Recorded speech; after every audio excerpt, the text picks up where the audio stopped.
Alors, bonsoir à tous. Donc, nous voici pour la 4e fois, je crois, ensemble, moi pour certains d'entre nous. Nous allons donc parler, donc je me représente, je suis donc médecin, j'étais sexologue entre autres choses à Quimper, j'ai arrêté mes consultations, donc comme j'ai envie et comme j'aime bien en parler, je continue à faire ceci tout à fait bénévolement. Et nous allons parler aujourd'hui, donc, parce que nous poursuivons notre quête du désir, quelque chose d'important, dont beaucoup de gens parlent, que beaucoup connaissent, mais encore faut-il savoir ce que c'est. Alors, qu'est-ce que le désir? Nous allons essayer de le définir ensemble, hein, et puis voir ce qu'on peut faire pour faire avancer les choses, pour ceux qui n'en ont pas ou qui ont du mal à en avoir, ou qui pensent que c'est du désir et c'est autre chose. Hein, parce qu'il y a eu donc un échange identique à Brest sur le même thème la semaine dernière, et on peut se rendre compte qu'il y a un certain nombre de personnes qui confondent un certain nombre des mots, et les mots sont importants. Chaque mot en français a un sens, a plusieurs sens, et a rarement des vrais synonymes. Donc qu'est-ce que vous pensez qu'est le désir pour vous? Qui veut commencer? Moi j'ai bien sûr une idée, mais j'aimerais bien que vous en parliez avant. Une attirance déjà? Une attirance déjà? Oui, oui. Et de quel genre l'attirance? Physique, sentimentale, amoureuse? Oui. Oui, bien sûr, vous avez raison. C'est ça. Et ça se crée comment, cette attirance? Elle arrive comment? Est-ce que c'est spontané? Est-ce que c'est bâti sur quelque chose? À quoi ça correspond? C'est pas choisi. C'est pas choisi. Non. C'est chimique. C'est les hormones. Ouais. Ça fait un peu tout ça en même temps. Et quoi d'autre? Est-ce que vous savez que signifie ce mot? Le sens du mot désir, d'où il vient? Grec. Oui, c'est du latin, très exactement. Ça vient du mot desidere, hein, qui vient des astres. Des, c'est qui est loin de, et sidéré, c'est l'astre. On dit bien quand on est amoureux qu'on irait décrocher la lune, n'est-ce pas? Pour l'autre. Enfin, ça se disait autrefois en tout cas. Et évidemment, on irait décrocher la lune, mais la seule chose qu'on ne peut pas, c'est la décrocher justement, parce qu'elle est bien. Hein. Et donc, le désir, ça veut dire essayer d'attraper quelque chose qu'on ne peut pas obtenir. Hein. C'est la notion de désir, d'après les psychanalystes et les sexologues, ça veut dire être en manque de l'autre. Hein. Parce qu'on ne peut pas attraper l'autre. Et on est en état de désir tant qu'on ne l'a pas. Il y a une explication aussi assez simple à comprendre, c'est quand par exemple, vous avez envie de chocolat, ou de baba au rhum, mettons. Eh bien, les pâtissiers et les chocolatiers ont comme formule, c'est pas moi qui l'ai dit, mais je l'ai lu plusieurs fois et on le dit assez couramment, la façon d'empêcher les apprentis de manger tous les chocolats et tous les baba au rhum, c'est de les laisser en manger le plus possible. Après, elles sont dégoûtées. Tant qu'on en a sous la main, après on n'en a plus. Vous avez envie de chocolat quand vous n'en avez pas. Hein, mais quand vous avez une boîte d'1 kilo, vous en bourrez, puis après c'est fini, vous n'avez plus envie. Eh bien, le désir, c'est ça, c'est manquer. Voilà, le principe de ça, parce qu'on peut désirer plein de choses. Non seulement un être humain, mais aussi plein de choses, bien sûr. Mais on le désire tant qu'on l'a pas. Et c'est l'une des raisons pour laquelle nous avons beaucoup de consultations de couples, hein, dans lesquelles, souvent c'est la femme, hein, ne désire plus l'homme.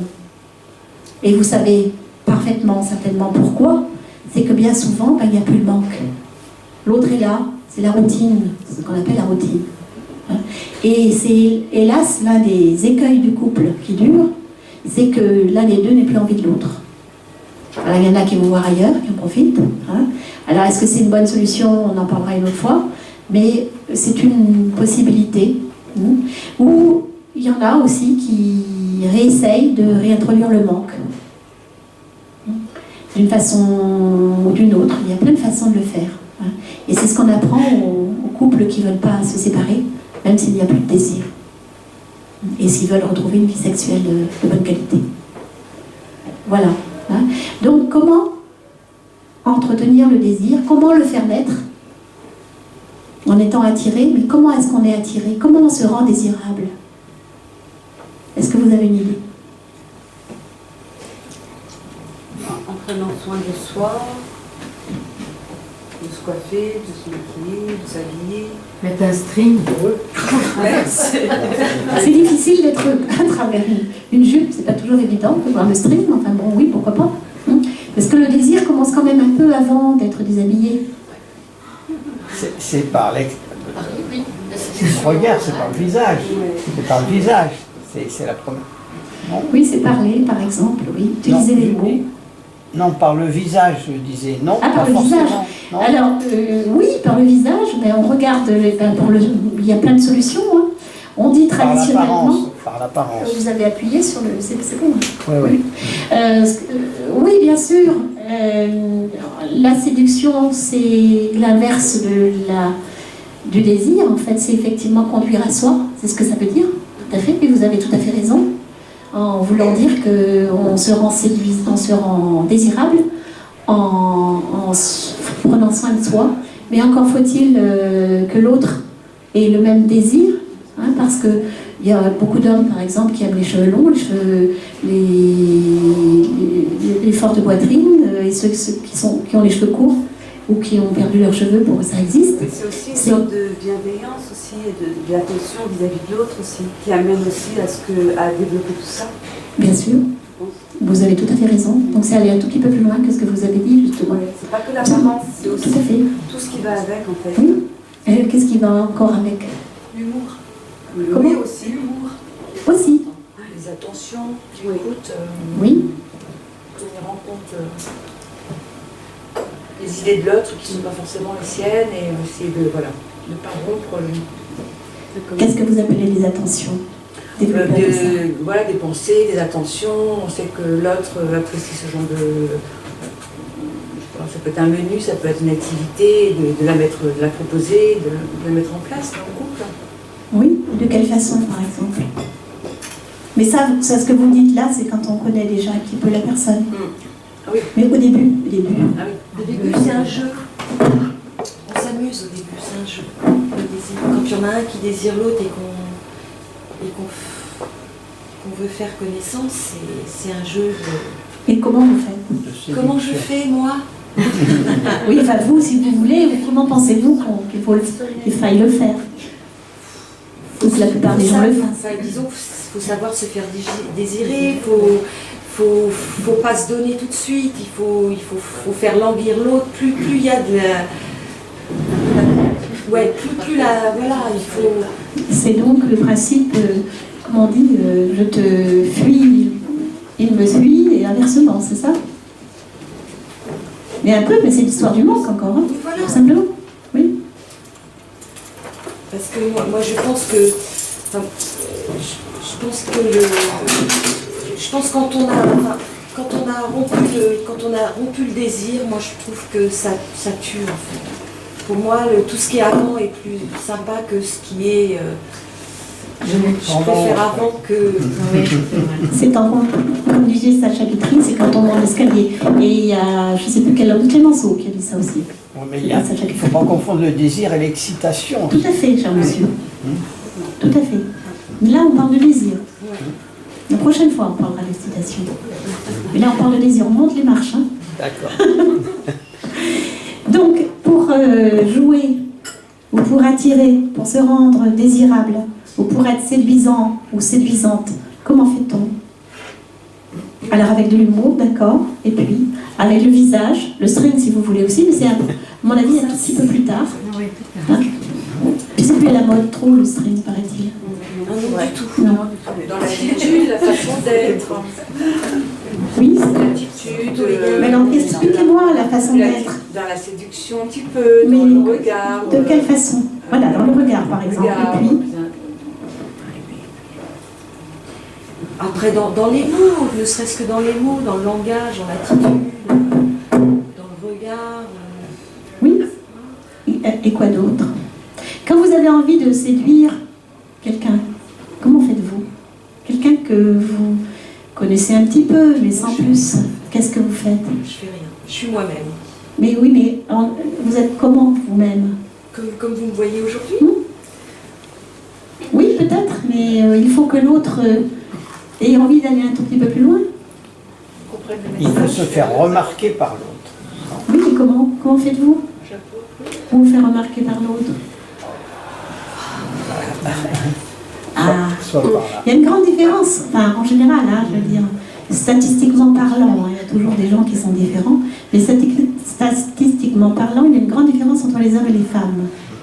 Hein, parce que pour séduire quelqu'un, pour se rendre donc désirable, hein, les hommes utilisent un langage différent de celui des femmes. À votre avis, quelle est la différence? Je ne comprends pas ce qu'on avait débattu à la première réunion, Oui. entre coup de cœur et coup de foudre. Le coup de foudre, quelque part, c'est un peu le désir, que le coup de cœur, c'est quelque chose de complètement différent. Donc la séduction dans le coup de foudre, qu'est-ce qui fait qu'on a un coup de foudre? Est-ce que c'est pas proche, en définitive, de qu'est-ce qui déclenche le désir? Mais bien sûr, ça joue, bien sûr. Tout à fait, de toute façon, il n'y a pas... La sexualité, c'est en même temps très compliqué, en même temps très simple. Déclencher le désir, ou est-ce que c'est pas naturel de par, on disait, le coup de foudre? Mais ça dépend, si on a envie de séduire ou pas. Il y a des gens qu'on a envie de séduire et d'autres pas du tout. Pour des raisons X ou Y. C'est pas un coup de foudre, c'est difficile de séduire quand même. Oh, je crois qu'on avait dit, il me semble qu'il y avait quand même beaucoup de gens qui n'avaient pas ressenti de coup de foudre et qui étaient quand même heureux et amoureux. Ça vient peut-être plus progressivement, tout simplement. Et on peut attirer quelqu'un sans s'en rendre compte. Et on peut effectivement attirer quelqu'un Sans s'en sans... rendre compte. Oui, bien sûr, sans s'en rendre compte, bien sûr. Ouais. Tout à fait. Hein, La personne peut être attirée par vous alors que vous n'avez ne serait-ce qu'ouvert une porte et vous présentez devant la personne. Et je sais pas, il y a quelque chose qui se passe. Et qu'est-ce qui se passe? Moi j'en sais rien, mais C'est parce que moi ça m'est arrivé et j'étais pas du tout attirée par la personne, quoi. Oui, mais c'est pour ça que je voudrais que Alors vous je me n'ai pas disiez. compris.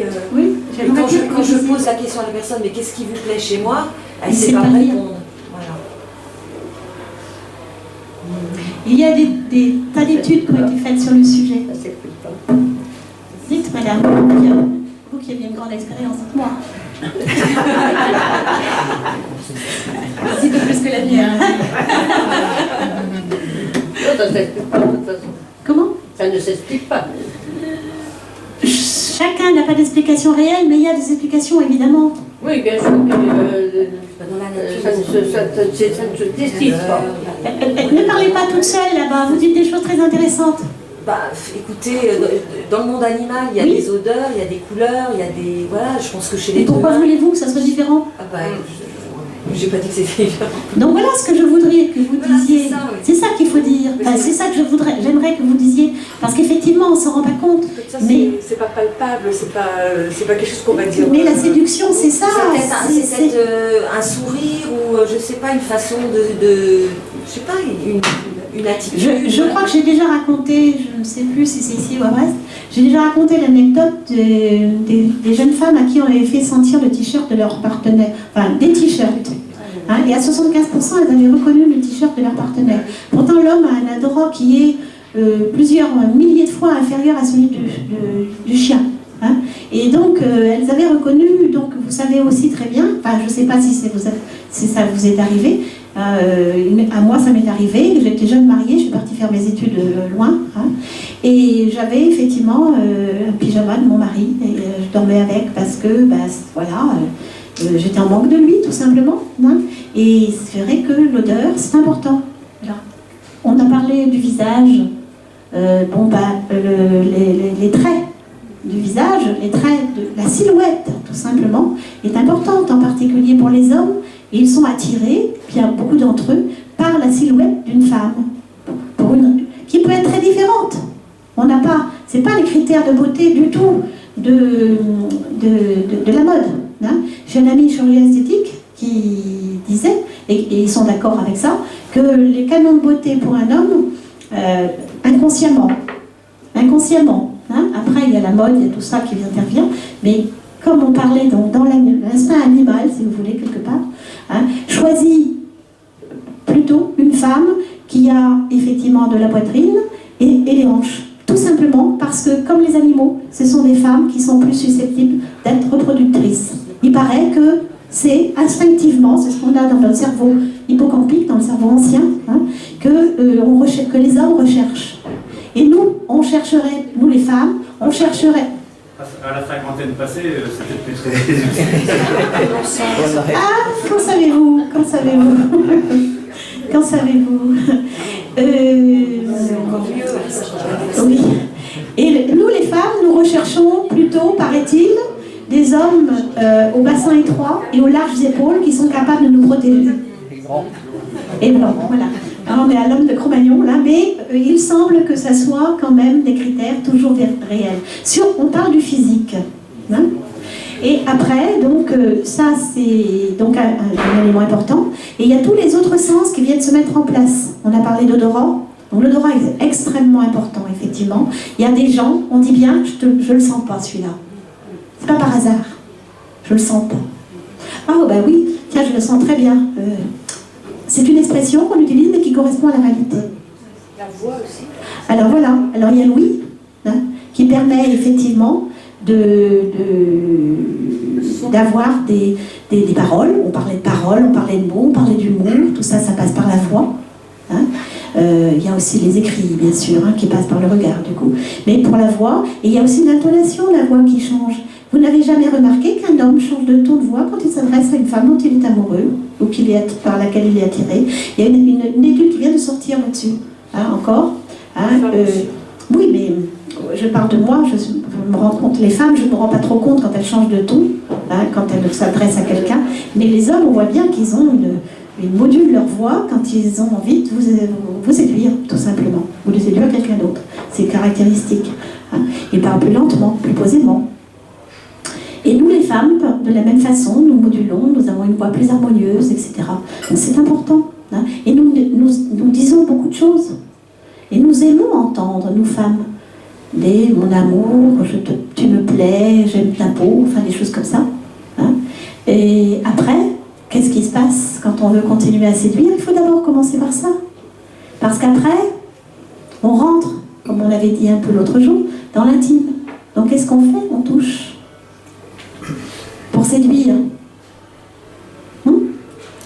Il y a le toucher qui compte énormément.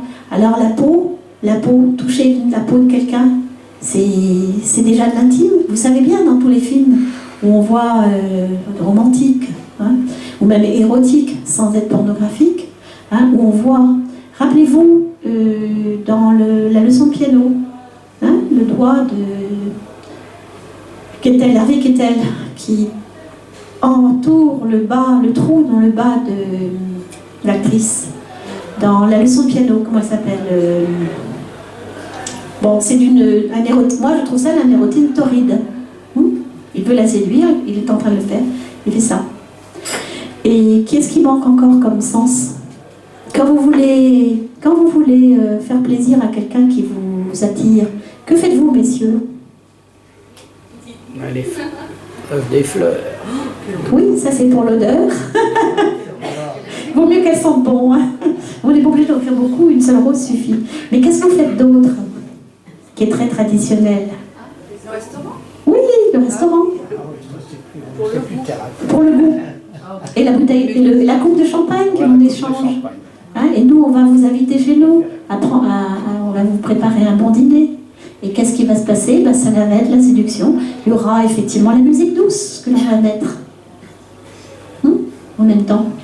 Ou dans le restaurant, il y aura la lumière tamisée, effectivement les fleurs, enfin il y aura tout ça qui vous permettra de mettre en œuvre tous les éléments du désir. C'est une façon d'apprendre à se connaître aussi. Tout à fait. Parce que ça peut ne pas marcher, justement. Il m'est arrivé, je le racontais aussi, je crois, une fois, d'avoir rencontré un monsieur, enfin d'avoir rencontré, je le connaissais déjà, pour avoir assisté à des conférences, un monsieur très très très bien, professeur à Sciences Po, etc., un bel homme et tout, enfin formidable, avec une... Bon. Et et tout était parfait, le restaurant, tout ça, tout allait bien, sauf qu'effectivement, c'est au moment de le toucher. été immédiat. Un reptile. Un reptile, oui. Très très bizarrement. Et cet homme, on est resté amis, et cet homme, j'étais invitée chez lui d'ailleurs en Toscane, il a une ferme en Toscane, exactement comme dans les films, sur une colline, enfin, c'est merveilleux. Et il m'a dit qu'il ne savait pas aimer. Il ne savait plus aimer, parce que sa femme était partie avec ses 2 enfants, enfin, qu'il n'avait pas vu depuis 20 ans, une histoire de fou. Et effectivement, rien qu'au toucher de la peau de cet homme, on se rendait compte qu'il y avait quelque chose. Hein, et puis il n'avait pas, voilà. Et une bonne crème hydratante, on aurait pas... Non, c'était vraiment pas ça, c'était quelque chose qui clochait, quoi. Ouais. Et bon, Quand on dit avoir quelqu'un dans la peau, voilà, on dit aussi avoir quelqu'un dans la peau, effectivement. Tout ça, ce sont des mots qu'on utilise et qui, finalement, correspondent à quelque chose, peuvent correspondre à quelque chose. Vous avez tout à fait raison. Oui, tout à fait. Et les musiques, c'est pareil. Enfin, je ne sais pas si vous avez de bons souvenirs de vos ex. Enfin, voilà. Moi, je me souviens toute ma vie, je n'oublierai jamais la première musique, le premier slow que j'ai dansé avec mon ex-mari. Hein, parce que, effectivement, ça marque. Parce que j'étais amoureuse. Enfin, je n'étais pas encore amoureuse, mais je le suis devenue après. Je n'ai jamais oublié cette musique. Hein, et c'est important parce que... Et puis l'odeur du parfum aussi. L'odeur, on reconnaît souvent, enfin je ne sais pas pour vous, mais quand on a aimé quelqu'un, même si on n'aime plus, quand on a aimé quelqu'un, quand on retrouve son parfum, donc ce sont des choses qui marquent tous les sens.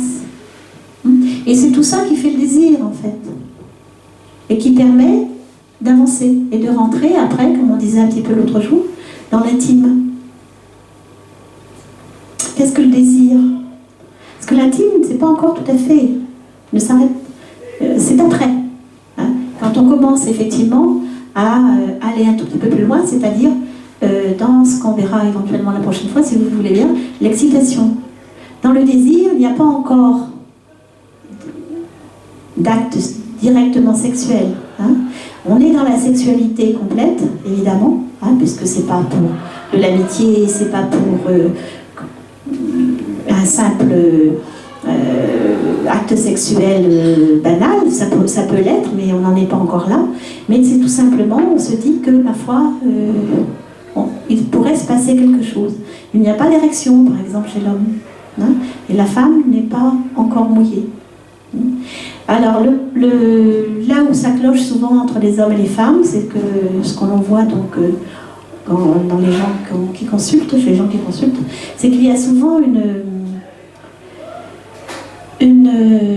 dysfonction parce que la femme met beaucoup plus de temps à être désirante que l'homme. Un homme peut mettre 5 minutes pour désirer une femme, alors qu'avant il ne ressentait rien de particulier. Il était par exemple sur son ordinateur ou à faire des calculs ou au boulot, enfin n'importe quoi. Et puis pof, il voit une femme qui passe, il a du désir parce qu'elle lui plaît, elle a une jolie silhouette, elle a une jolie voix, enfin tout ce qu'on vient de dire.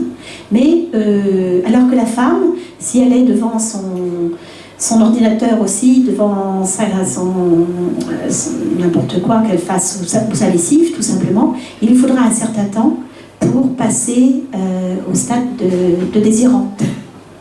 Elle pourrait être désirable, mais elle ne sera pas obligatoirement désirante, puisqu'il lui faudra, elle, beaucoup plus de temps. Et c'est pour ça que bien souvent, même dans les couples qui viennent de démarrer, souvent il y a un décalage entre la femme et l'homme, parce que il est difficile de se mettre en accord au niveau de temps, tempo. C'est ce qui se passe souvent aussi dans les couples qui durent depuis un moment, parce que la femme effectivement a ses préoccupations ménagères, que l'homme ne partage pas toujours encore à 50%. Hein. Ça fait des progrès, mais pas encore suffisamment. Ce qui fait que dans les 3 premières années, on dit, hein, comme Beck Bédé dans son bouquin L'amour dure 3 ans, on dit en général que la passion, l'amour passionnel, dure 3 ans. Effectivement, L'Innamoramento de Francesco Alberoni, enfin, c'est des livres qui sont à lire parce que c'est très intéressant. Donc, c'est facile d'avoir une relation sexuelle entre un homme et une femme dans les 3 premières années, tout simplement parce que la femme est désirante en permanence. Hein, le désir est permanent. Ce qui fait que c'est pas compliqué, hop, de passer au stade au-dessus, c'est-à-dire l'excitation, et après au plaisir, bien sûr. Plaisir orgasmique. Je parle parce que le désir, c'est déjà du plaisir. Hein. Enfin, pour moi, en tout cas. Et donc, au bout de ces 3 ans, la femme est rattrapée par ses problèmes quotidiens. Et donc, la demi-heure, mettons, en gros, qu'il lui faut, il faut que l'homme pense à le respecter. Et c'est de là l'importance des préliminaires, dont on parlera aussi une fois, un jour. Hein, parce que, effectivement, si on ne nous donne pas le temps, ça colle pas bien. Même avec la meilleure volonté du monde. Hein. Voilà, il faut bien ne pas oublier qu'il nous faut du temps. C'est pas qu'on ne veuille pas, c'est qu'il nous faut du temps. Du moins quand on a envie. Oui, c'est ça, il faut du temps, etc. Puis il faut qu'on entende effectivement tout ça. Hein. Parce que pour les femmes, l'ouïe est très importante. On aime bien entendre « tu me plais, t'as une jolie peau, etc. » Enfin, des qualités, j'aime toucher tes cheveux. Ou tout simplement « je t'aime », c'est bien aussi. Parce que pour les hommes, c'est souvent évident, mais il vaut mieux le dire. C'est important. Voilà, j'ai beaucoup parlé là, en fait. Hein. Je ne suis pas là pour faire une conférence. Alors, à vous. À vous, la régie, c'est ça qu'on dit, non? Je ne regarde pas la télévision. Qui veut parler?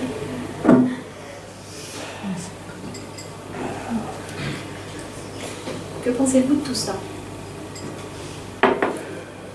Est-ce que vous êtes d'accord? Oui. Est-ce qu'il y a quelque chose que vous voulez qu'on continue à expliquer, ou bien est-ce que... Tout à l'heure, vous parliez de la voix. La voix est très importante. Oui. Pour la femme, c'est le plus important. Désagréable au téléphone. Tout à fait. On n'a pas envie d'entendre. Tout à fait. Ce sont les mots. La voix pour une femme, c'est beaucoup plus important que l'apparence physique. Tout à fait. Absolument. Mais c'est statistique uniquement, encore une fois. Hein. Alors l'autre jour à Brest, il y a une dame qui a parlé de... Et je n'étais pas d'accord avec elle, je voudrais votre avis. Elle a parlé donc du désir comme d'une pulsion. Et je ne pense pas que ce soit la même chose. Alors elle m'a dit non, la pulsion peut ne pas être négative, parce qu'on parle souvent de pulsion sexuelle quand il y a des agressions sexuelles et des choses comme ça. Ok, ça peut ne pas être négatif. Mais une pulsion, c'est quand même quelque chose qui semble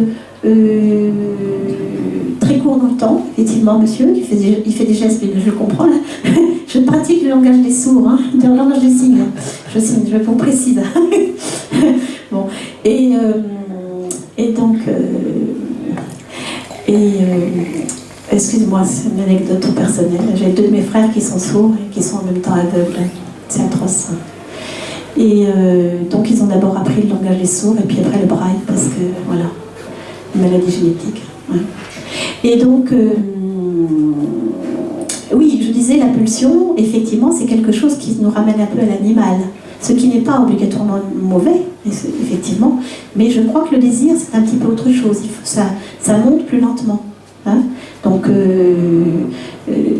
voilà, on peut très bien avoir ce qu'on appelle le quick sex, hein, puisqu'il y a beaucoup de mots anglais maintenant, c'est-à-dire une relation sexuelle rapide.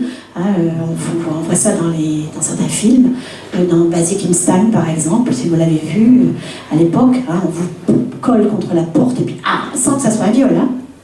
On ne parle pas de viol, hein. On en parlera une fois aussi, mais ce n'est pas du tout le cas. Mais tout simplement, pourquoi? Parce que la femme est en état désirant avant. Hein, parce qu'il a suffi qu'elle ait reçu un texto avant, ou qu'elle ait eu tout simplement fantasmé, parce qu'il y a aussi le fantasme, il y a l'imaginaire qui compte, on n'en a pas parlé. Hein, mais effectivement, l'imaginaire, ça marche énormément aussi, déjà dans le désir, parce que si vous imaginez l'autre ou un autre, sans savoir lequel, hein, sans savoir qui vous allez rencontrer, si vous êtes déjà dans un état de pré-désir, d'avoir envie que quelque chose arrive, vous allez plus facilement accéder, trouver plus séduisant la personne qui viendra à vous. Effectivement, il faut être en disposition d'esprit pour pouvoir être séduite ou séduit par quelqu'un. Si vous êtes noyé par les problèmes pour des tas de raisons X ou Y, l'autre aura beau faire la danse et cette voile en face de vous, ça ne marchera pas, hein, dans la plupart des cas. Hein. Mais simplement, elle pourra peut-être, si elle vous fait la danse et cette voile, vous détacher de vos problèmes, et puis vous allez commencer à vous intéresser à elle, et puis ça finira par une bonne chose. Mais au départ, c'est pas gagné. Je ne sais pas ce que c'est que la danse des 7 voix. C'est dans les 1001 nuits. Ah, ouais, C'est les femmes qui se déshabillent, elles ont, je crois que ça peut même aller plus de 7 voiles, et qui les enlèvent les unes après les autres jusqu'à danser toutes nues devant le sultan, par exemple. Voilà. Chez les Arabes, a dû faire ça, je pense. Voilà. Avant de raconter ces histoires. Chez Razad, dans les 1001 nuits. Mais les 1001 nuits, c'est un roman extrêmement érotique. Hein. Je ne sais pas si vous l'avez lu dans la version non expurgée, mais il y a 3 tomes. Hein. Je l'ai lu, moi, une vingtaine d'années. C'est extraordinaire. Pour celui qui veut stimuler, justement, sa libido, il peut lire ça. Hein. Les lectures, justement, les lectures érotiques. Hein. C'est là toute la différence entre l'érotisme et la pornographie. Hein? J'ai précisé une chose, pour vous parler des 1001 nuits, des sultans et tout, mais je pense que je ne me trompe pas, mais quand j'ai visité Topkapi, dans le harem, les femmes, elles étaient excisées, hein, je crois, les femmes de harem. Donc, c'est de la littérature. Normalement, non. Topkapi, je ne sais pas, mais l'islam est une religion extrêmement érotique. Comme l'Ancien Testament d'ailleurs aussi, hein. Quand on lit la Bible, dans le texte, pas dans le texte, je lis pas l'hébreu, mais quelqu'un me l'a lu, et comme le Coran, c'est très érotique. Vous devez avoir raison, parce que je me rappelle qu'on nous avait indiqué qu'il y avait des jets d'eau pour atténuer. Hein. Il y avait les eunuques aussi. Voilà. Il y avait les eunuques. Parce qu'ils avaient beau être castrés, ils n'étaient pas complètement inoffensifs. Et l'excision, c'est pas une religion, hein, c'est pas dans la religion, c'est en fait les peuples qui faisaient ça, les chrétiens en font aussi, hein, dans certains pays. Je ne sais plus dans lesquels exactement, mais c'est pas du tout l'islam qui dit pas. Actuellement, on a des fanatiques dans l'islam, mais on en a eu dans d'autres religions. Je ne sais pas si vous avez regardé Le Nom de la Rose avant-hier soir à la télévision, et c'était l'Inquisition. Bon bah écoutez, c'est affreux quoi. Enfin, ceci nous éloigne de notre sujet, voilà. Mais il y avait quand même une femme dans le... Ah oui, il y avait une femme. Quand même une pauvre malheureuse. Oui, mais elle n'a pas été... Oui, tout à fait. Oui, bah, il en fallait une, hein, de toute façon. Ouais. Et ça se termine après, effectivement, par le jeune moine qui... Le bûcher, elle n'est pas morte. Ouais, elle s'en est sortie. Il l'a sauvé. Ouais, il est sauvé. Bref, mais voilà. Et donc, oui, nous parlions donc de l'imaginaire érotique. Ça aussi, c'est un sujet sur lequel on reviendra, parce que c'est l'un de mes grands chevaux de bataille, parce que c'est extrêmement important. Hein. Pour les gens qui n'ont pas de fantasme, c'est très difficile d'obtenir un vrai plaisir important. Ou alors on arrive à un orgasme extrêmement rapide, on en reparlera, hein. Mais les fantasmes, c'est quelque chose d'extrêmement important, et il n'est surtout pas interdit d'avoir des fantasmes. Hein. Par contre, si les fantasmes sont des fantasmes difficiles à mettre en place pour des raisons pénales, tout simplement, il a été évident complètement interdit de les réaliser. Je parle en particulier des fantasmes par exemple de pédophilie. Ceux qui en ont ne peuvent pas s'en empêcher d'en avoir. Mais le problème, c'est qu'ils ne faut absolument pas les mettre en réalisation. Parce que c'est pas moi qui le dis, hein, ça, hein, c'est un de mes amis, Roland Coutenceau, dont vous avez peut-être entendu parler, qui est expert criminologiste auprès de toutes les cours d'appel et de cassation de France, et qui a fait Outreau, enfin, qui s'occupait d'Outreau, enfin de toutes ces choses-là. Je suis en train de lire un de ses bouquins là, actuellement, La blessure de l'intime, c'est affreux, où il explique comment ils sont arrivés à être Outreau et comment est l'autre là,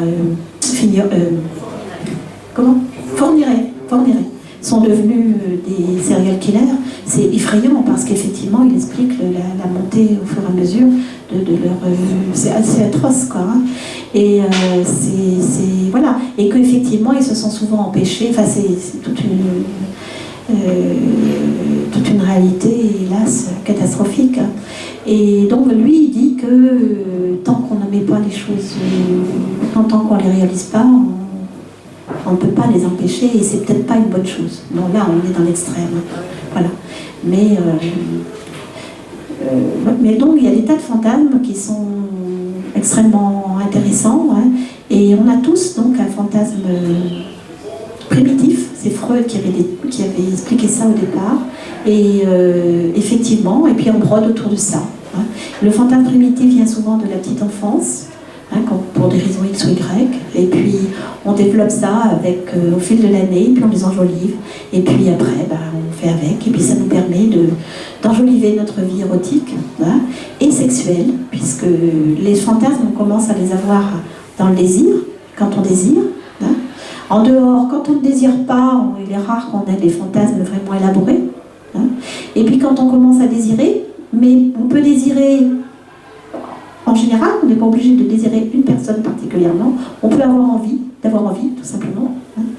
Et puis ça se met en place progressivement, et ça continue dans l'excitation, et à ce moment-là, ils sont beaucoup plus comment dirais-je, construits. Hein. Et jusqu'à l'orgasme, ils sont effectivement souvent beaucoup plus réalistes.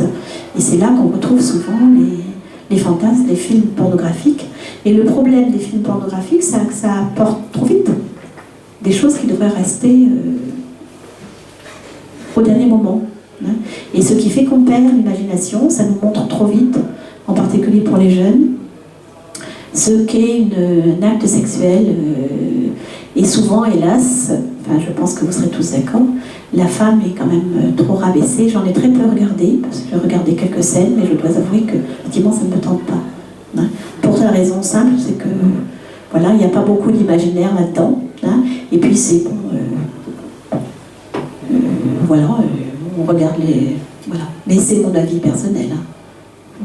Et je crois d'un certain nombre de personnes. Autrement, ça peut exciter quand on regarde à deux. Enfin, il y a des moments où ça peut rendre service, hein, mais ce n'est pas à regarder en permanence, parce que ça dévie un petit peu voilà, ce qu'est la sexualité, qui est quelque chose de très bien, qui peut être aussi réussi, ou qui peut être un échec s'il n'y a qu'un des deux qui trouve du plaisir, parce qu'en général, ça ne dure pas pour un certain temps. Il ne faut pas que la femme devienne un objet. S'il n'y a pas d'égalité, voilà, dans la relation. Oui, c'est tout à fait... Enfin, l'égalité, c'est pas exactement ça, mais qu'il y ait au moins une parité. On va dire la parité. On va dire la parité. Et c'est un peu le problème des films pornographiques, mais en général. Hein, mais ils ont aussi certains mérites. Mais le problème, c'est qu'il ne faut pas regarder ça uniquement pour servir d'exutoire à quelque chose, ou bien pour s'exciter justement au détriment de la réalité. On est dans le désir, on n'est pas dans l'excitation, mais vous pouvez l'indiquer quand même. Le regard pour un homme, il s'excite plus vite que pour une. Est-ce que c'est différent d'une femme? Oui, c'est ce qu'on l'a dit tout à l'heure. La femme, il faut d'abord lui parler. Nous, c'est la parole, c'est l'ouïe qui compte, avant le regard. Nous serons beaucoup plus émus en général, si vous n'êtes pas d'accord, mesdames, vous le dites surtout, hein, par une parole, par une voix, que par une silhouette. L'homme peut ne pas correspondre à nos goûts. Nous, on aime bien tous les baraquets, les machins, voilà, mais on veut bien un petit gros s'il a une belle voix. Je résume, hein.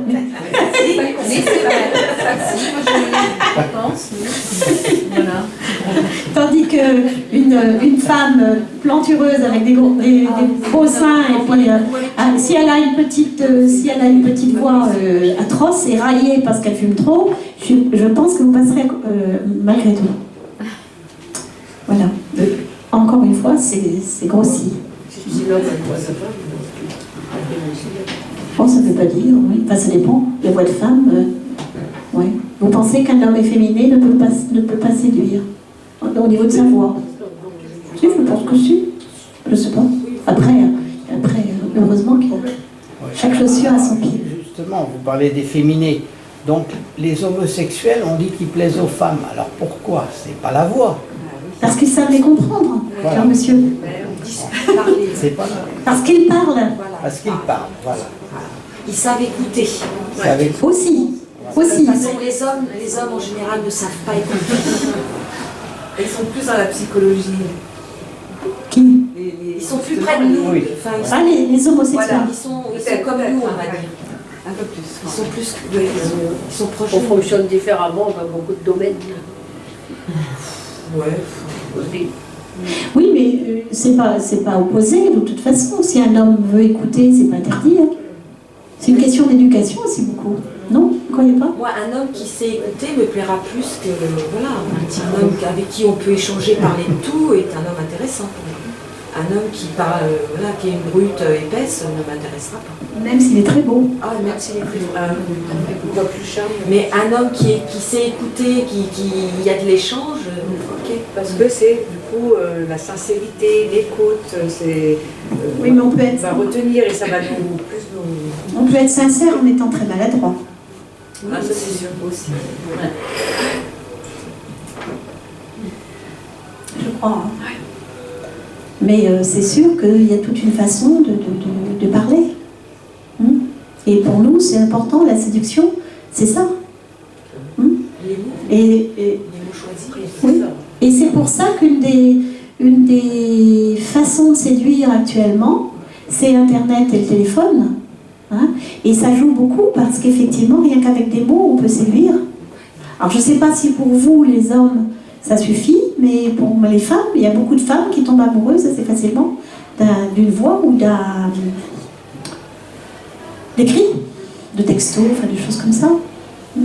Quand il n'y a pas trop de fautes d'orthographe et qu'il y a des choses comme ça. Donc l'écrit, c'est pas la voix. Quand on fait un SMS, on ne fait pas de faute d'orthographe. Ah non, vous savez pas. Oula. Non, mais attendez, vous dites que c'est la voix, mais si c'est Non, par mais c'est- écrit. Oui, mais Il y a c'est pas de aussi. voix.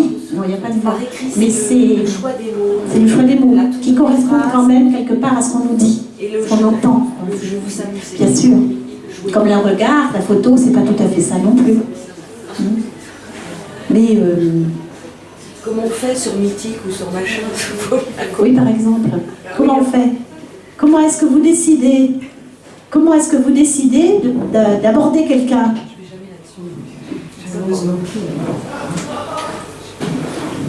N'importe où d'ailleurs, que ça soit sur Mythique ou que ça soit dans un café.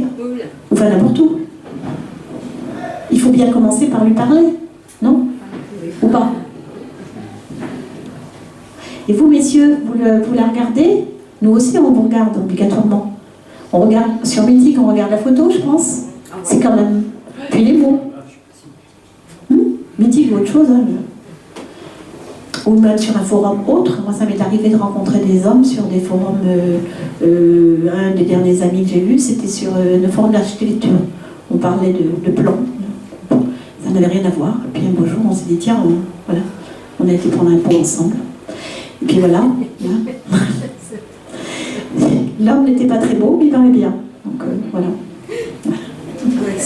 Ça m'a séduit à certains temps.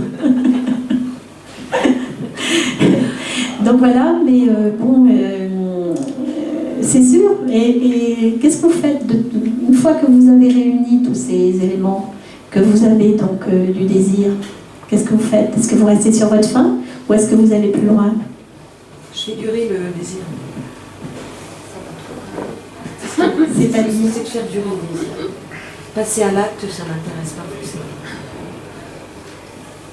Et vous ne les lassez pas? Une question, hein? Non. Pour avoir une réponse. Non, parce que je tombe sur des hommes qui sont pas dans le besoin sexuel immédiat. Et vous, mesdames? Oui, ça existe, heureusement. Quoi. Parce que moi, je recherche une relation sérieuse. Oui. Je veux pas une aventure. Bien sûr. Enfin, voilà.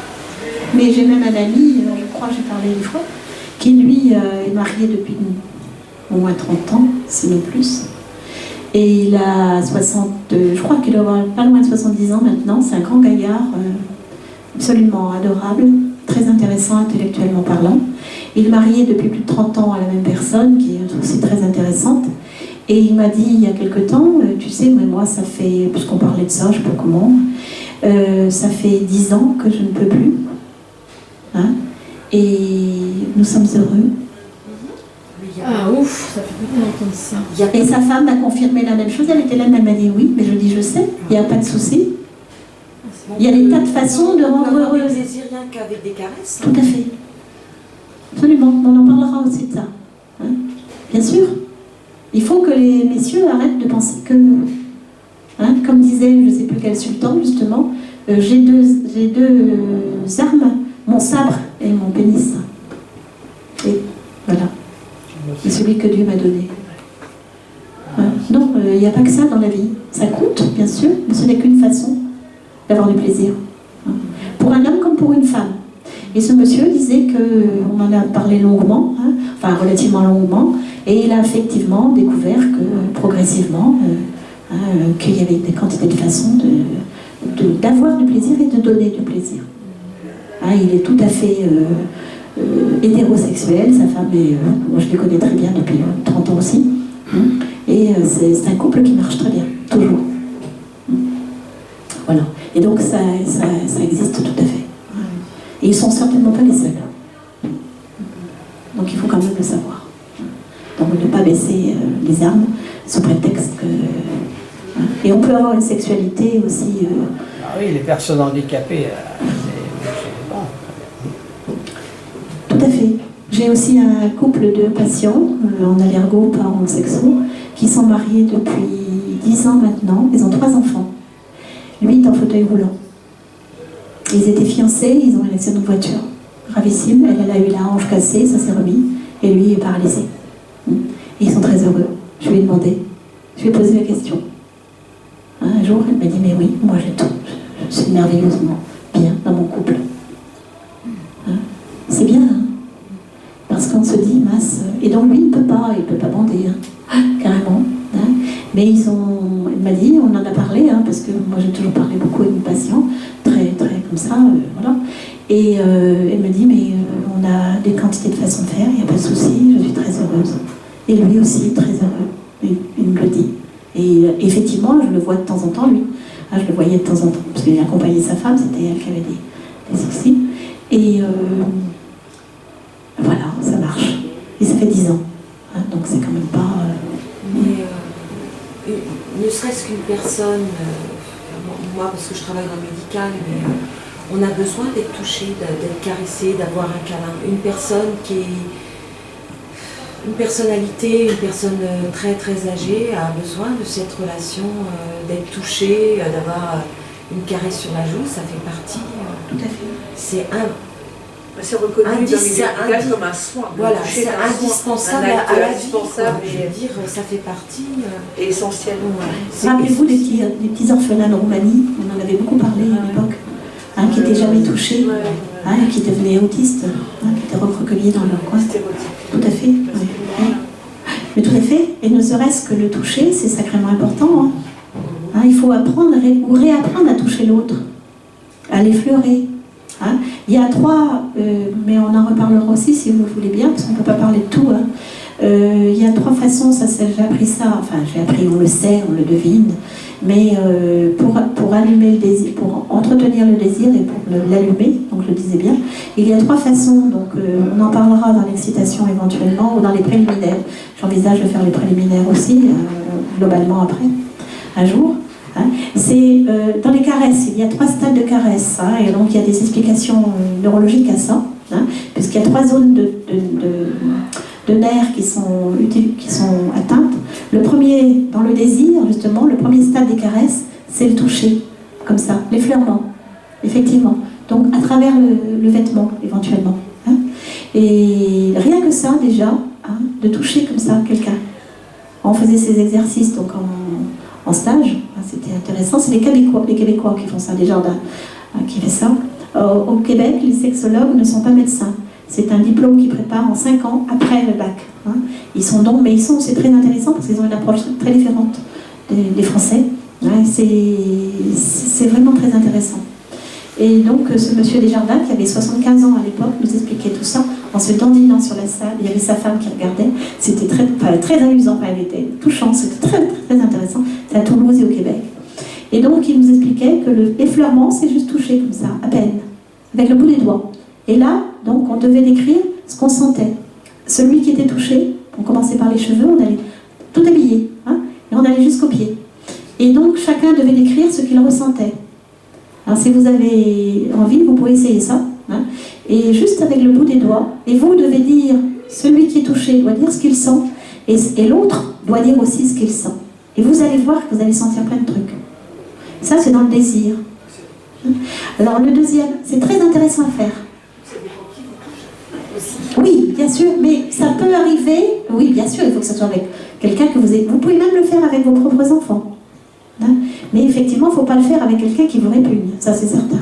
Hein, mais même quelqu'un, un ami, n'importe quoi, une autre personne, sans être homosexuel, ça n'a rien à voir avec la sexualité directement.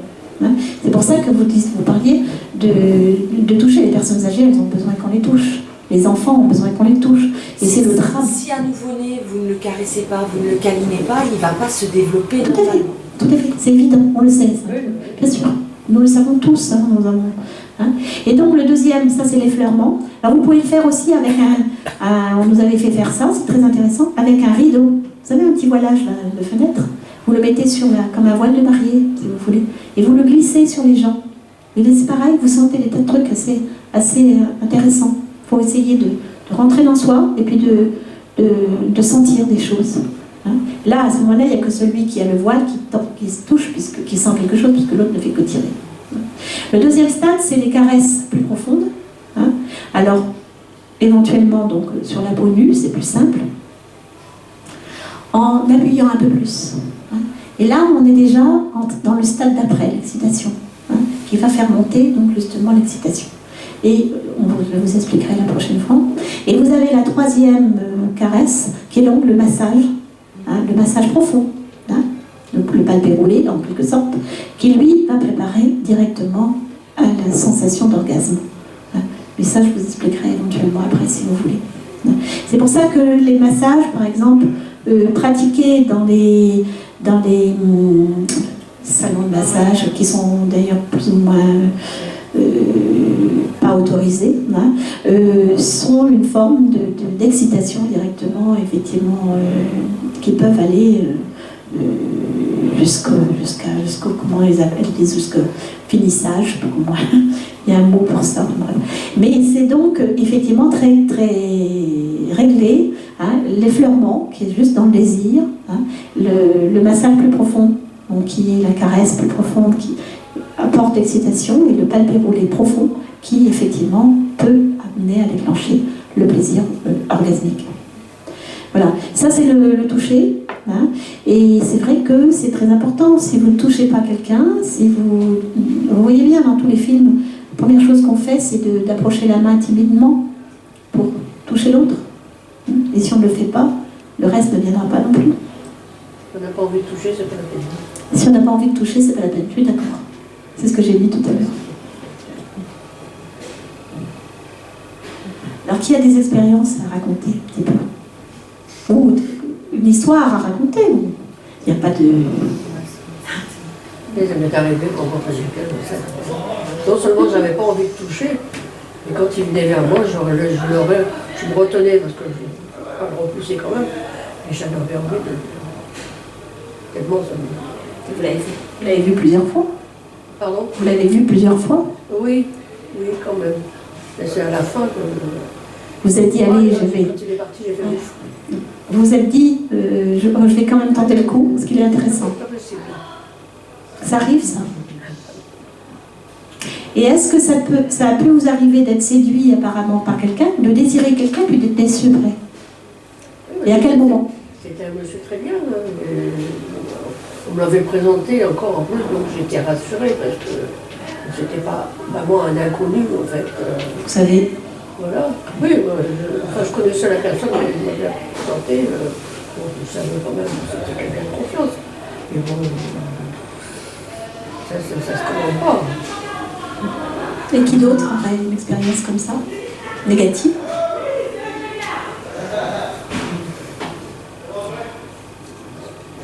vous avez toujours été séduit par les gens qui vous ont séduit, vous ont toujours, vous n'avez jamais été déçu.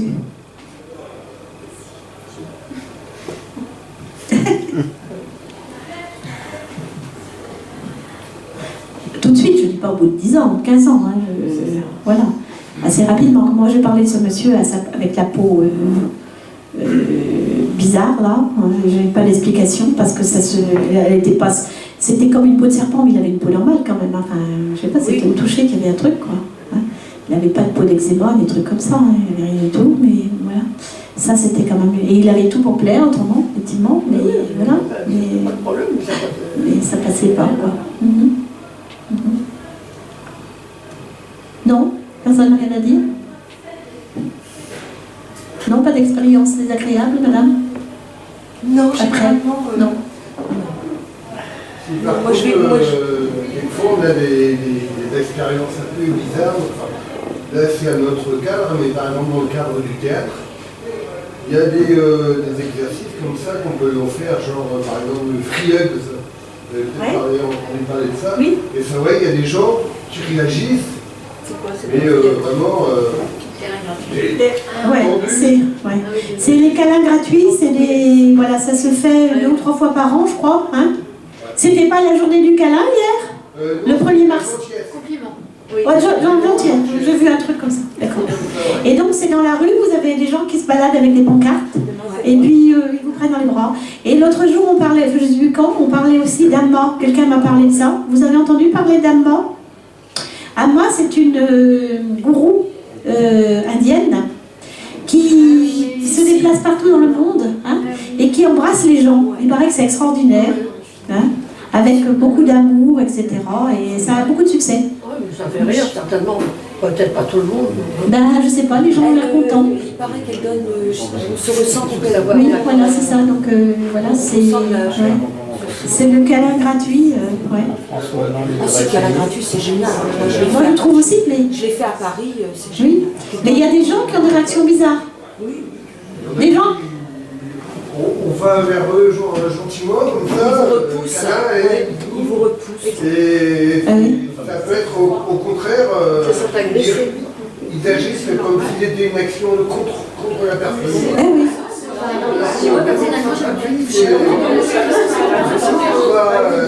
Mais vous avez votre pancarte, enfin c'est marqué, comment ça se passe alors? C'est le câlin gratuit. Oui, c'est ça.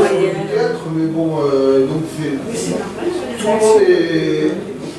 Non mais c'est pas méchant, on n'est pas dans... C'est l'intimité déjà qui est... Il y a... ça dépend, si on a entendu parler du principe, on n'y voit pas d'inconvénient direct, je crois, mais effectivement... Et même on a beaucoup expliqué, par exemple, la situation qu'on a expliquée, voilà, c'est un exercice, il y en a quand même. Donc là, c'est pas dans la rue que vous faites ça? Donc c'est des gens qui sont prévenus. Ils sont prévenus, voilà. Ah ouais. Oui, d'accord. Des ateliers théâtraux. Oui, c'est ça. Ah, c'est différent alors, j'avais pas compris ça comme ça. Ah ouais, d'accord. C'est dangereux. Il y a des gens qui un sunite. D'autres, au contraire, ça peut marcher. on parlait de tout à l'heure, tandis qu'on a strict, Mais comme disait madame, il y a effectivement aussi, on rentre à moins de 50 cm de la personne, on rentre dans l'intime. Et c'est vrai que ça peut provoquer un rejet, quoi. Ouais, Ouais, mais alors, en fonction de la... pour les femmes et les hommes, c'est différent, puisque une femme, Oui, vous me direz si je me trompe, elle a une zone de protection. Non, c'est vrai, c'est faux. L'homme aussi, hein. L'homme aussi. L'homme aussi. Mais moi, non, Moi, oui, c'est pas la même chose. c'est pas la même chose. Mais ça dépend de qui l'agresse. Si c'est un autre homme qui arrive avec une arme, si c'est une arme blanche, la zone de protection, elle va s'agrandir. Hein. Ouais. La femme, c'est quand c'est un homme qui paraît agressif. C'est normal. Hein. C'est une réaction d'autodéfense, en fait. Ça joue aussi, quand même, je crois. Hein. Mais c'est ça, simplement. Et c'est ce qui est décrit aussi par certains, donc en particulier, encore une fois, par les Québécois, Quand vous avez, encore une fois sur la séduction et sur le désir, quand vous voyez quelqu'un, quand vous entrez dans une pièce par exemple, hein, comme ici, vous allez voir les gens en rentrant dans la pièce, jusqu'à 10 mètres à peu près, c'est une zone complètement neutre. Après vous allez vous approcher donc des gens qui discutent, hein, et vous allez aller jusqu'à 2 mètres. Là, vous allez commencer à vous intéresser donc si vous avez repéré quelqu'un qui vous plaît par exemple, qui rentre à la porte, hein, donc jusqu'à 10 mètres c'est complètement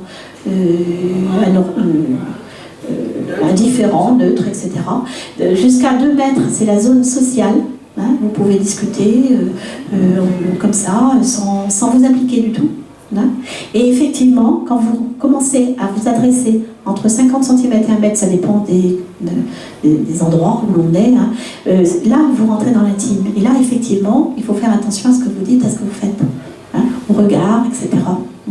Et parce que l'autre, effectivement, comme disait monsieur, hein, peut se sentir, mais dans un autre contexte, à ce moment-là, peut se sentir agressé, hein. Mais là où je suis un peu surprise, c'est que ce sont quand même des gens dont vous parliez qui sont là pour faire du théâtre. Oui, justement. Oui, ça veut dire qu'effectivement ils ont besoin de... Avant, on les avait prévenus, Ouais. enfin, Ouais, tout c'est le monde, curieux. moi y compris, hein. Bon, voilà, c'est un exercice, ça fait partie... Mais ça peut leur faire du bien, du ça coup. peut, voilà, c'est comme... Pour l'apprendre. Vous parliez tout à l'heure du toucher, pareil, il y a des exercices comme ça, et puis il y a des personnes, ils sont vraiment insensibles, quoi, on sent vraiment que... Et est-ce que ça change avec le temps ou pas? Oui, bah oui, quand même. Oui. Mais bon, c'est... Non, mais parce que c'est intéressant pour ces gens-là de faire ça. Enfin, je pense en tout cas. C'est l'un des buts, certainement. Ouais. Non, mais ça, ce que vous dites là, si ça peut leur apprendre à prendre un peu confiance en eux-mêmes aussi, en les autres, c'est pas tout. Certains font du théâtre justement Pour ça, pour oui. Oui, c'est ce que je... Et puis parce qu'ils sont un peu timides. Oui, Donc, oui, c'est ça, c'est ce que je pensais comme ça. Ah, tout à fait, c'est très intéressant. Ouais. Mais je sais pas, j'ai jamais fait de théâtre personnellement. Puis l'éducation de chacun aussi, on peut avoir des parents très affectueux. Évidemment. Et des parents qui ne nous prennent jamais dans les bras, qui ne nous touchent pas, si on a été élevé avec des parents distants, après on accepte pas. Mais c'est ce que disait madame, hein. Elle a tout à fait raison. Elle a tout à fait raison. L'enfance, et c'est ce que je dis quelque part aussi, l'enfant, à propos des fantasmes, c'est ce que je disais, l'enfance, elle compte énormément, hein, en bien ou en mal, mais même si on a eu une enfance qui n'est pas parfaite, loin de là, on peut s'en sortir très bien, puisqu'il y a le facteur résilience qui marche. Hein. Et moi, j'avais une de mes secrétaires qui était tout à fait gentille, qui a une vie atroce, femme battue, etc. Et avec 3 compagnons différents, et on en parlait aussi un jour. Elle me dit, mais moi, j'ai eu des parents qui ne se sont jamais disputés. Donc pour moi, tous les couples étaient parfaits. Je ne pouvais pas imaginer qu'il puisse exister autre chose. Alors, bon, ça paraît incroyable, mais voilà. Elle avait eu une enfance formidable, elle me l'a toujours dit, et par contre, du coup, elle a cru en gros, premier venu, et elle a recommencé. C'est assez fou, hein.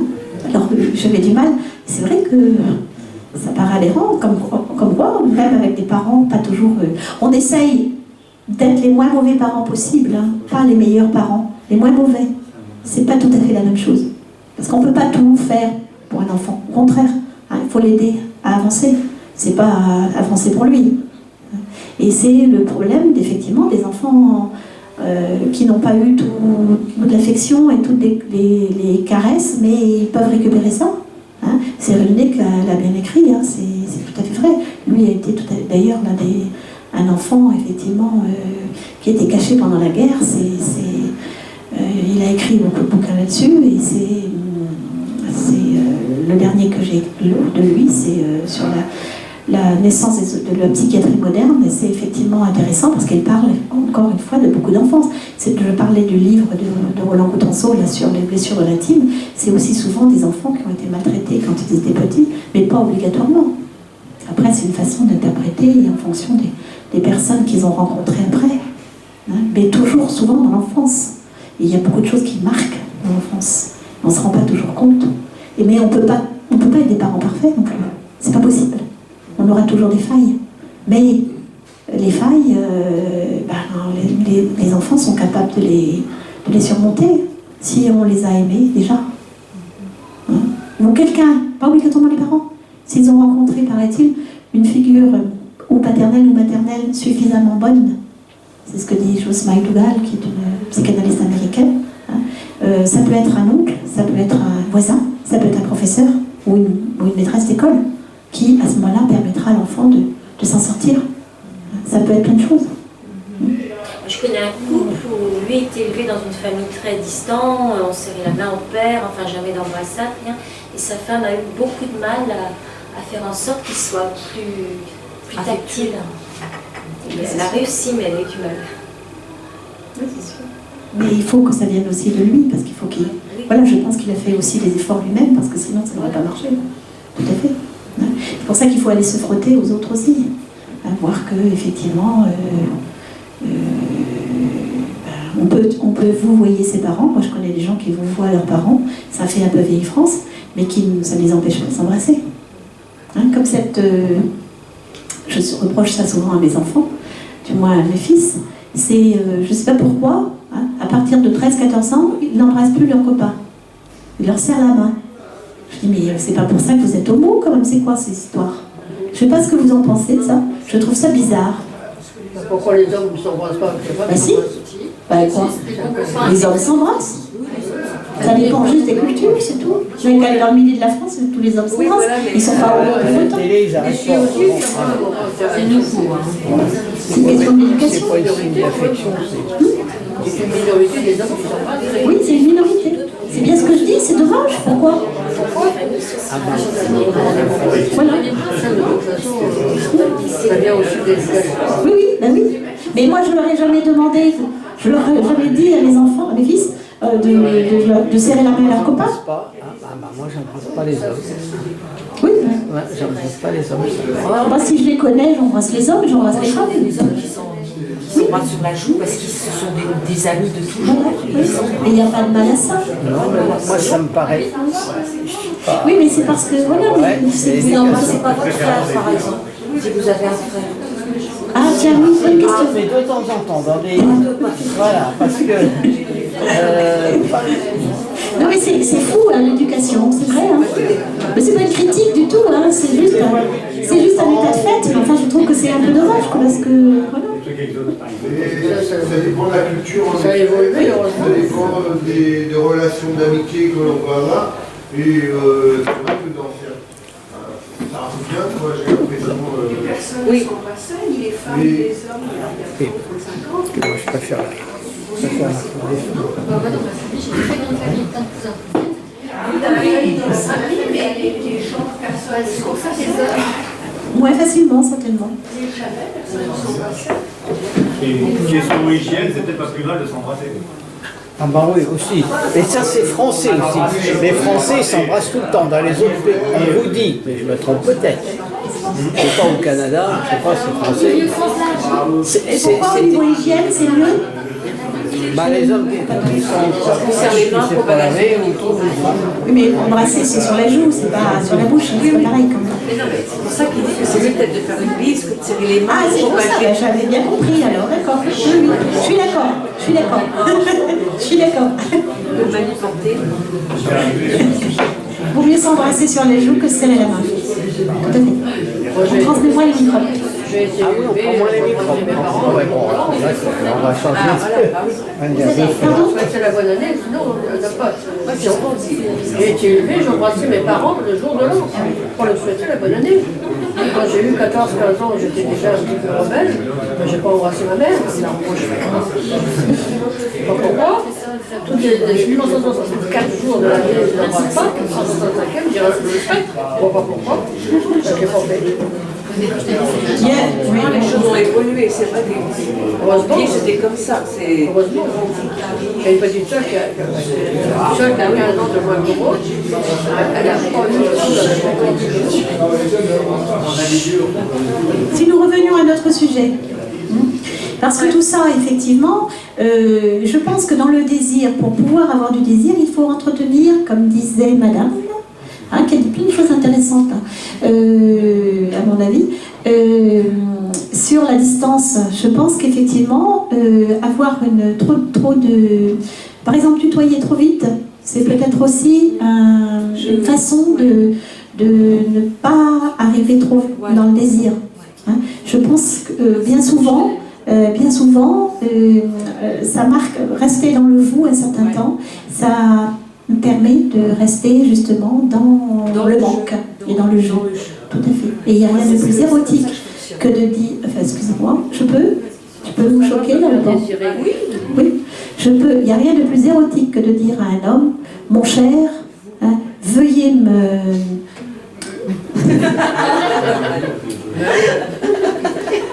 Je veux passer le sel.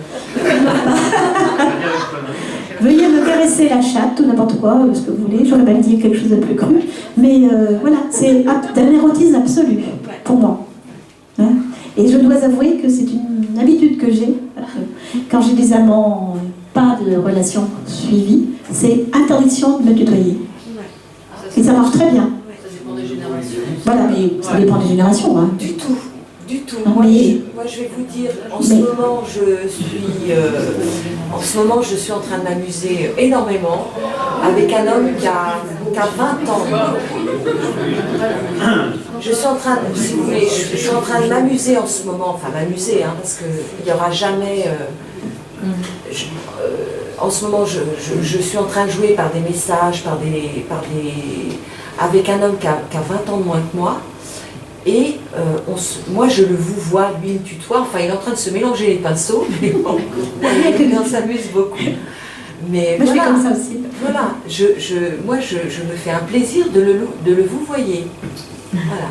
Et ça en devient un jeu et c'est très, très agréable. Ils adorent ça. Ils adorent ça. Et moi, j'ai plus de 50 ans. Hein, et lui, en a moins de 40. Et il adore ça. Je sais qu'il adore ça. Oui, mais je le pense aussi. Je suis à l'écoute de votre avis. Et ça va durer ce que ça va durer, mais je l'ai déjà prévenu qu'il était trop jeune pour moi. Mais ça n'empêche qu'on continue. Et puis quelquefois, ça peut arriver une histoire d'amour. Moi, j'ai des amis. Il est vraiment jeune. Moi, vous seriez un homme et une femme, il n'y aurait pas de... Personne ne dirait rien. Tandis que là... Il va se faire décider. Il va se faire décider. Ah, regardez, c'est M. Macron qui a une femme qui a 20 ans plus que lui. Il y en a plein quand même.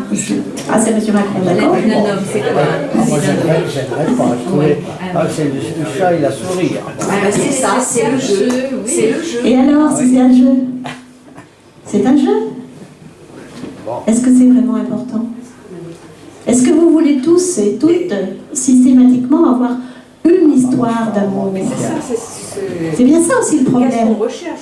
Voilà, le problème, les choses.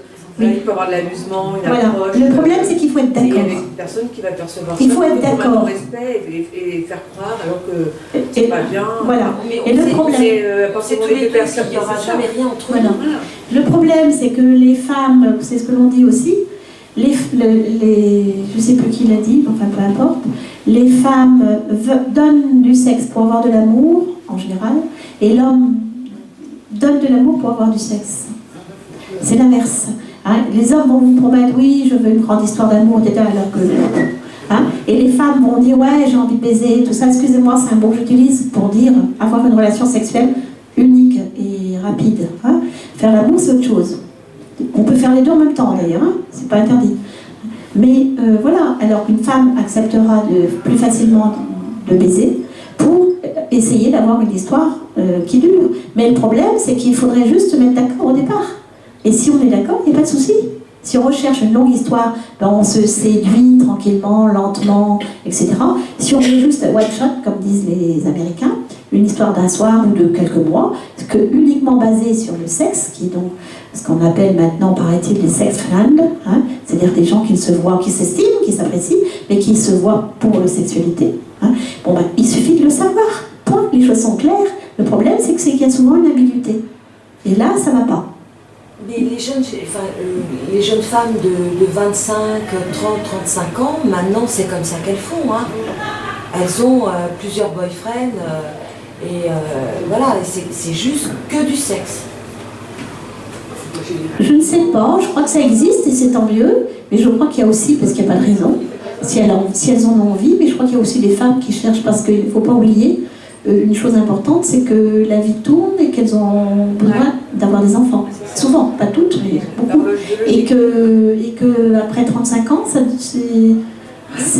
commence à être tard. Hein. Maintenant, je ne sais plus quel est l'âge du premier enfant, mais je crois que c'est après, voilà. Je crois que c'est après 30 ans. 32. Ouais. Et c'est vrai que... non, il n'y a pas de mal, mais c'est tout. C'était 25. Oui, tout à fait. Ça dépasse les 30 ans. On vit beaucoup plus longtemps aussi. Oui, mais on ne vit pas plus longtemps. Attendez, je vais mettre un petit bémol. La longueur de la vie augmente de 4 mois tous les ans, actuellement en France. Mais l'âge... non monsieur, attendez, je vais dire exactement ce qu'il en est. Hein. Donc actuellement, pour une femme, je crois que c'est 84, et l'homme 78 ou 76, je ne sais plus, 86 et 60. Enfin, il y a 8 ans de différence entre les deux. Mais l'âge auquel on est bien, en bonne santé, sans maladie, diminue. Chez l'homme, maintenant, c'est 61 ans, et chez la femme, 63. Et ça a diminué de 6 mois en 5 ans. Alors moi, je sais pas, mais j'ai pas envie de vivre vieille pour être perclue de tous les maux du monde. Je suis désolée, mais ça m'intéresse pas. Personnellement, en tout cas. Et je ferai tout pour que ça n'arrive pas.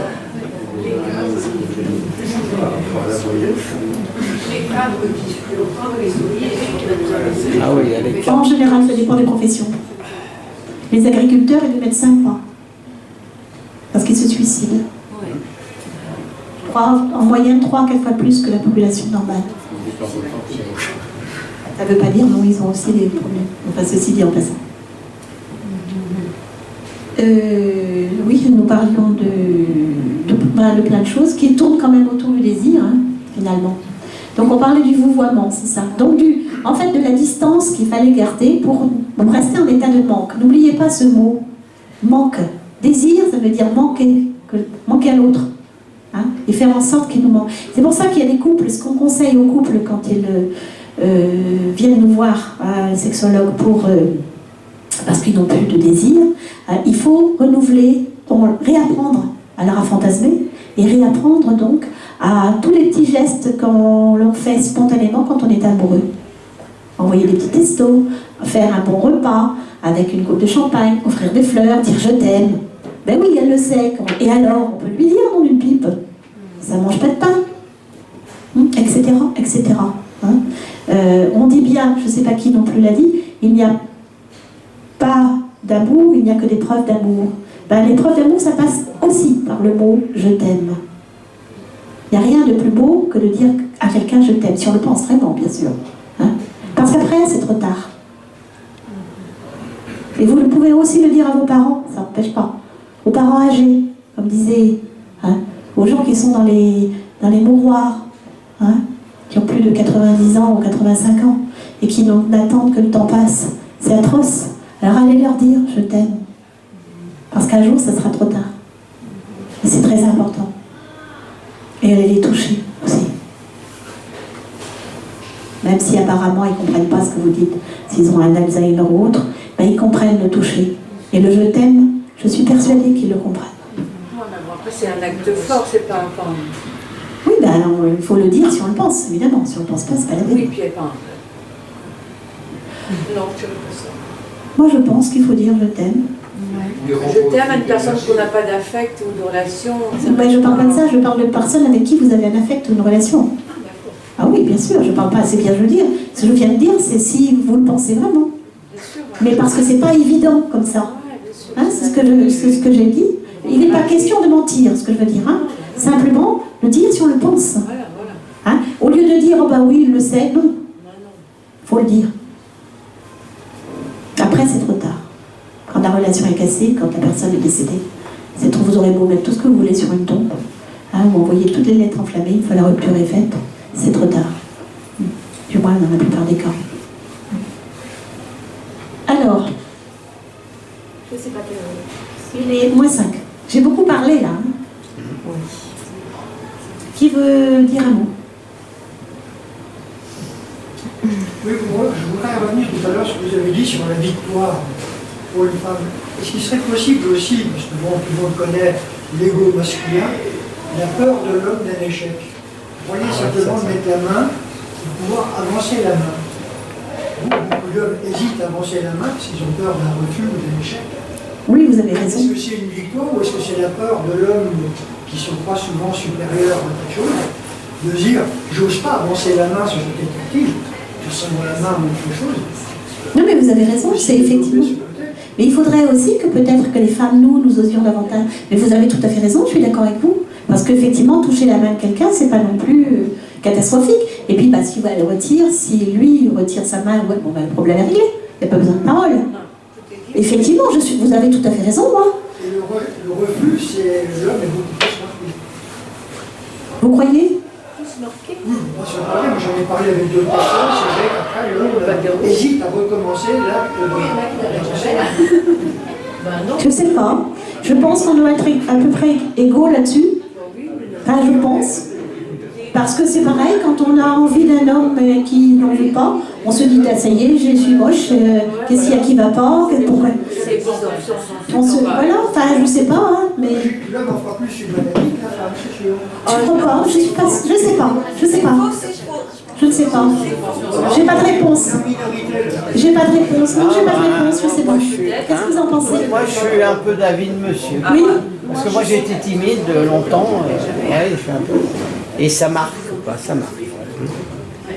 Bon, mesdames, quand vous avez un homme qui vous plaît, vous lui tendez la main, d'accord? Hein? C'est la conclusion? Oui. Ça peut aider. Ça peut aider. Non, mais nous, moi je suis d'accord avec vous, hein. On devrait faire un peu plus d'efforts parfois. C'est vrai que... Mais nous aussi, on est coincés. Parce qu'on se dit, si on fait le problème, si on fait l'effort, on va nous traiter de salope. Ou de chaud, enfin, tout ce que vous voulez. Oui, chaudasse, c'est vrai, c'est pas mal non plus. C'est ce genre de truc. Alors, vous savez, bon, pas toujours évident. Le plus dur est de le faire savoir. Oui, c'est ça. Oui. Mais je crois qu'il faut oser. Monsieur a raison. Ouais, mais comment faire comprendre à l'autre qui nous attire, ça c'est dur. Ben, vous avez si vous voulez pas la main, vous avez le chaussure sous la table. Ça c'est trop, le pied sous la table. C'est une mauvaise réputation, ça. Ah bon? Bah non, c'est dans les films. Bon. Bon, alors. Vous avez. Bah, dites-nous. On se revoit. Vous avez. Vous voulez mon numéro de téléphone? Vous avez la carte de visite qui traîne. Vous avez plein de choses qu'on peut faire, nous, là. Hein? Ben quoi? Moi, j'en ai reçu des cartes de visite de messieurs comme ça. J'en ai une fois, je m'en suis servi. Parce qu'on m'a fait le coup du bouquet de fleurs. Vous savez, un pulse, là, le machin, là. Moi, je vais vous raconter, la dernière fois que quelqu'un m'a demandé de sortir avec lui, il m'a carrément donné son numéro de téléphone. Voilà. Oui. Mais là, c'était un homme. Ouais. Moi, ce que je dis, c'est à nous de faire l'effort aussi de temps en temps. Moi, quand un homme me plaît, je lui donne mon numéro de portable. Ben voilà. Et ça marche. Et s'il me rappelle au bout de 4-5 jours, c'est que ça peut le faire. 4-5 jours, ils mettent 4-5 jours à répondre. Ouais, je donne une 4-5 jours, je pense. Ah oui, parce que quand c'est au bout de 2 jours, c'est un peu trop... Moi, je trouve ça un peu trop rapide. Il faut faire patienter les amateurs. C'est amusant. Non, mais c'est intéressant. Donc, donnons nos numéros de téléphone. Voyons des petites cartes avec nos numéros. Parce qu'il y a des messieurs qui font ça. Hein. À Paris, beaucoup, parce que j'ai habité Paris depuis un certain temps. C'est très marrant, aux terrasses. Ouais. Aux terrasses, vous avez des messieurs. C'est très amusant, ils ont une façon de draguer. C'est pas mal d'ailleurs. Peut-être, oui, sûrement, mais en vrai alors. Pour les timides, c'est pratique. Pour les timides, c'est pratique. C'est un truc comme un autre. Et donc, mesdames, conclusion de la soirée, osez. Ok? Encore faut-il trouver un homme qui... Ah bah oui, mais il y en a. Il y en a plein d'hommes sympathiques et intéressants, il y en a plein. On va commencer par le bar. Moi, ce que je fais, c'est que je ne cherche pas, en fait. Et quand on ne cherche pas, les choses arrivent. C'est un peu vrai. Quand on ne cherche pas, les choses arrivent. Mais ça, c'est une philosophie de vie aussi. C'est-à-dire que si vous cherchez l'oiseau rare, c'est vrai qu'il n'arrivera pas à votre porte. Hein, mais par contre, il peut vous arriver quelque chose ou quelqu'un auquel vous ne vous attendiez pas, qui ne correspond pas à vos critères du tout. Et puis, pof, ça se fait, on ne sait pas trop comment. Tout à fait. Hein, et on s'imagine toujours le grand, beau, baraqué, plein d'argent, ou je ne sais pas quoi, tout ce que vous voudrez. Et puis finalement, je le disais tout à l'heure, on se retrouve avec un petit groupe et on est très content. C'est pas mon cas, le mien il n'est pas grand, mais il est masse. Donc voilà. Qu'est-ce que je disais bon, donc oser les femmes, s'il vous plaît, je pense que c'est effectivement une bonne idée. Hein. Et puis tant pis, bah, s'il ne prend pas votre main, tant pis, c'est pas grave, il y en aura un autre après. Il y a une chose aussi que les femmes aiment, mais je fais de moins en moins, c'est la galanterie. Oui, ça c'est vrai. On n'a pas parlé de ça et pourtant c'est important. La galanterie. Les attentions, les délicatesses. Ouvrir la porte. Je vais vous raconter une anecdote sur laquelle j'ai fait une petite nouvelle qui paraîtra peut-être un jour ou pas, j'en sais rien. J'étais à Montreux, en Suisse, donc dans un hôtel, je m'étais trompée, enfin le taxi m'avait envoyé dans le mauvais hôtel. C'était le Beau Rivage, mais c'était pas... Le Beau Rivage, c'est l'un des plus grands hôtels de Suisse. Il y a 5 étoiles, enfin le truc, l'archi de luxe. Et je m'étais dit, tiens, je vais aller à un congrès de sexo, justement. Et bon, je me dis, ouh là, ils ont beaucoup de sous, parce que c'était quand même pas très cher l'inscription et tout ça. Puis moi, j'avais pris une chambre, mettons 100 € la chambre, c'est déjà, je sais pas, bon. Et là, ça paraissait vraiment le palace. Et puis, je montre, et puis non, c'était pas là, c'était à 50 km de là, c'était pas le bon. L'autre, celui dans lequel c'est... Voilà. Et donc, j'ai attendu un taxi de venir me chercher pour m'amener à l'autre hôtel. Et donc, j'attendais donc à la porte. J'étais en train de discuter avec le voiturier. Vous savez, dans des grands hôtels, il y a quelqu'un à la porte pour ouvrir ça. Puis je vois une grande Mercedes arriver, hein, avec les vitres teintées. Mercedes haut de gamme, alors des 600, je ne sais pas comment les hommes vous diront ça. Hein, la porte de chaque côté. Enfin, je ne sais pas, le gros machin, la berline. Ouais. Et puis, sort de là un monsieur de 80 ans à peu près. Hein, un petit bonhomme, très bien habillé d'ailleurs, en costume et tout. Mais voilà, non. Sorti de la voiture du côté du conducteur. Et puis, il me fait un grand sourire. Et il sort, il ouvre la portière de l'autre côté.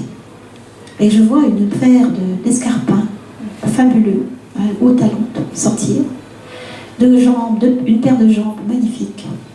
Une femme on voit donc avec une jupe assez courte. Hein. Et je vois progressivement donc le buste habillé de dentelle, c'était même fabuleux. Et sa tête, la tête de la dame. Elle était mince, elle était très jolie. Elle avait 80 ans minimum. Il prend le monsieur, vient voir la porte, prend la main de sa femme, qui se lève, qui sort de la voiture et en titubant légèrement parce que les talons étaient très hauts. Hein. Et non, oui, mais il y avait le tapis rouge par terre. Ouais. Et j'ai dit bravo madame, bravo monsieur. J'aimerais bien être comme vous dans 20 ans. Et ils sont rentrés. Ils m'ont fait un grand sourire, ils sont rentrés. Main dans la main, c'était fabuleux. Ah, mais ça existe, hein, c'est pas la majorité, c'est peut-être. Oui, enfin, c'est rien, peu importe. Enfin, ils avaient le même âge en tout cas. Riche et heureux, voilà. C'est ça. C'était vraiment une image de film, quoi. J'ai vraiment vécu en réalité. Et j'ai vu d'abord les escarpins, vous voyez là, le monsieur qui fait le tour de la voiture, on parle de galanterie, hein. Il ouvre la porte, les escarpins, la paire de escarpins avec très haut talon, hein, avec 10 cm quoi. Hein, la paire de jambes avec des collants, je crois, des barres, je pense que c'était résille, je ne sais plus. Hein, et puis la femme qui se détourne, on voit le bas, jusque là, jusqu'à ce qu'elle voit son visage. Elle était gracieuse. Elle était magnifique, magnifique. Parce que c'est pareil, hein, ça se porte une jolie robe. Oui, elle était magnifique. Et alors le sourire qu'elle avait, enfin, c'était fabuleux. Ouais, c'était un tout, c'était un couple. Et j'en ai vu, hein, parce que je suis allée plusieurs fois dans des clubs échangistes à Paris en particulier, pas dans la région, mais à Paris. Et j'ai regardé, parce que je ne suis pas échangiste du tout, enfin bon, après tout, tous les goûts sont la nature. Et j'ai souvent vu, assez régulièrement, il y avait toujours un ou deux couples très âgés. Hein, et qui semblaient être heureux d'être là. Enfin, qui étaient heureux d'être là, ça se voyait sur leur visage. Hein, des gens qui, voilà, qui n'échangeaient pas plus que ça obligatoirement, d'ailleurs, enfin je ne sais pas trop, hein, je ne les ai pas surveillés du tout, mais qui avaient encore une vie sexuelle, ils étaient radieux, quoi. Ces gens-là, ils étaient à chaque fois radieux, contents d'être là, et puis de pouvoir avoir une vie sortant de l'ordinaire, parce que c'est quand même pas n'importe qui va là, hein. Les jeunes plus facilement, mais à cet âge-là, c'est vrai que c'est quand même plus rare. Comme dans les maisons de retraite, hein, il paraît, moi je ne sais pas trop, mais on dit que dans les maisons de retraite, il se passe des choses très intéressantes. On ne voulait pas en parler pendant des années, mais pourquoi pas, hein. C'est pour ça ce que je disais tout à l'heure, c'est pas parce qu'on ne peut plus bander qu'on n'a plus le droit à avoir une vie sexuelle. Hein. Et comme les femmes après la ménopause, tout ça c'est des histoires. Hein. La plupart des femmes, au contraire, bon, ouf, au moins on n'a plus besoin de la pilule et tout ça, quel bonheur. Après, c'est une question d'adaptation. Mais ça, moi c'est pareil. C'est comme le bonheur, tout ça, ça se construit, c'est à chacun de construire. Bien d'accord. Voilà, c'est comme le bonheur, c'est pas un état de fait, ça se construit. Et même si on a des échecs, il faut recommencer. Il n'y a pas de souci, hein, tout à fait. Voilà. Donc la prochaine fois, je vous propose, si vous voulez bien, on avait dit le 30 mars. C'est un mercredi aussi. Oui, toujours le mercredi, puisque c'est plus simple pour eux ici, pour partout. Le 30 mars, même heure, même endroit. Et on a, alors pour continuer dans la progression, je ferai bien l'excitation, hein, qui est le stade d'après. Après, si vous voulez, on fera donc l'orgasme. Et puis après, on repartira dans des choses plus... Je pensais peut-être ensuite au préliminaire. Enfin, on en rediscutera. Hein. Donc l'excitation, qui n'est pas le désir, hein, c'est le stade d'après. Hein. Donc si vous pouviez réfléchir un peu à l'avance, hein, c'est intéressant d'échanger, hein, parce que c'est...